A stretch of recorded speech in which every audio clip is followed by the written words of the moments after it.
اور جنت کے 8 دروازے ہیں، ان میں ایک دروازہ ہے ریان، اس کا نام ہے ریان۔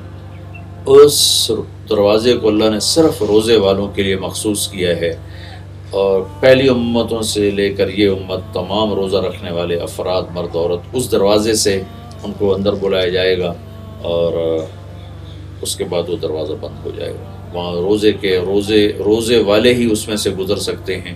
جنت کے 8 دروازے ہیں، اور جب ان کا وہ دروازے کے پٹ کھلیں گے تو ان کی جو چوکٹ کا درمیانی فاصلہ ہے، اللہ کے نبی نے فرمایا کہ ایک کنارے سے چلے اور دوسرے کنارے تک جانے کے لیے 40 سال لگ جائیں گے چلتے چلتے، اور اس دن وہ دروازے بھر کے اس میں سے لوگ گزر رہے ہوں گے، کندھے سے کندھا لگ رہا ہوگا۔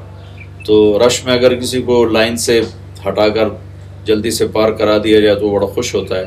تو اس دن بڑا رش ہوگا، تو اللہ تعالیٰ روزے والوں سے فرمائے گا کہ آپ لوگ لائن میں نہ لگو، یہ دروازہ صرف آپ کے لیے ہے، آپ لوگ اس میں آ جاؤ، تشریف لے جاؤ۔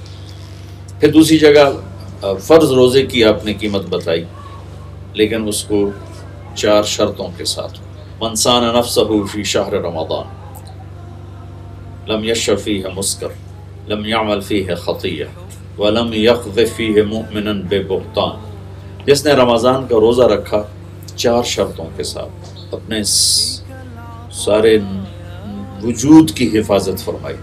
ہمارا عام طور پہ روزہ ہوتا ہے کھانا نہیں پینا نہیں، زبان آزاد ہے، آنکھیں آزاد ہیں، کان آزاد ہیں، تو وہ سارا روزہ وہ درہم برہم ہو کے رہ جاتا ہے۔ تو آپ نے فرمایا جس نے سر سے لے کر پاؤں تک روزہ رکھا، زبان غلط بولنے سے روزہ رکھ گئی، آنکھ غلط دیکھنے سے روزہ رکھ گئی، کان غلط سننے سے روزہ رکھ گئے، ہاتھ پاؤں ہر چیز وہ روزہ رکھ گئی، تو جس نے اس طرح روزہ رکھا۔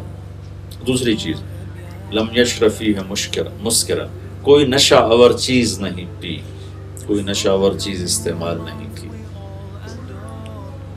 یعنی کوئی حرام لقمہ پیٹ میں نہیں اس کے گیا۔ رمضان کے روزے رکھے رزق حلال پر، کوئی حرام اندر نہیں گیا۔ تیسرا لم یعمل فیہ خطیئۃ، اپنے آپ کو کبیرہ گناہوں سے بچایا، اپنے آپ کو بڑے گناہوں سے بچایا اور اپنے حفاظت کی۔ کوئی ہو گیا تو فوراً توبہ کی، اور ایک کبیرہ گناہ کا خاص طور پہ ذکر فرمایا، وَلَمْ يَقْذِفْ فِيهِ مُؤْمِنًا بِبُهْتَانٍ، اور کسی پر بہتان نہ لگایا، کسی مرد عورت پہ بہتان نہ لگایا۔ اس کے ساتھ ایک حدیث یاد آ گئی، میرے نبی کا فرمان ہے، کسی نیک پاک دامن عورت پر کوئی فحاشی کی تہمت لگا دے اور پھر اس کے بعد توبہ نہ کرے، 100 سال مصلی بچھا کے بیٹھ کے بندگی کرتا رہے اور مصلی پر بیٹھے بیٹھے مر گیا تو بھی جہنم میں جائے گا۔ بہتان اتنی بڑی لعنت ہے، اور خاص طور پر نیک پاک دامن عورت پہ بہتان باندھنا یہ ہمارے معاشرے میں عام ہے، عام ہے۔ ابھی چند دن پہلے ایک باپ میرے پاس روتا ہوا آیا کہ میری نیک بیٹی پر بہتان لگا کے طلاق دلواتے، آپ سفارش کرتے۔ وہ اس کا خیال تھا کہ شاید میں ان گھر والوں کو جانتا ہوں۔ میں نے کہا میرے دوست اگر میں جانتا ہوتا تو میں ان کے جا کے پاؤں پکڑ لیتا، پر میں جانتا نہیں۔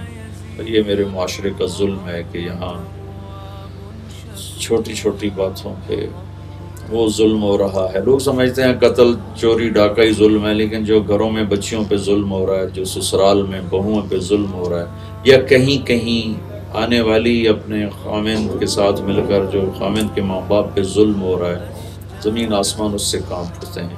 یہ چند دن پہلے کی بات ہے، اس کا باپ رو رو کے بے حال تھا۔ یہ میرے معاشرے کا ناسور ہے، پتہ نہیں کب صبح ہوگی۔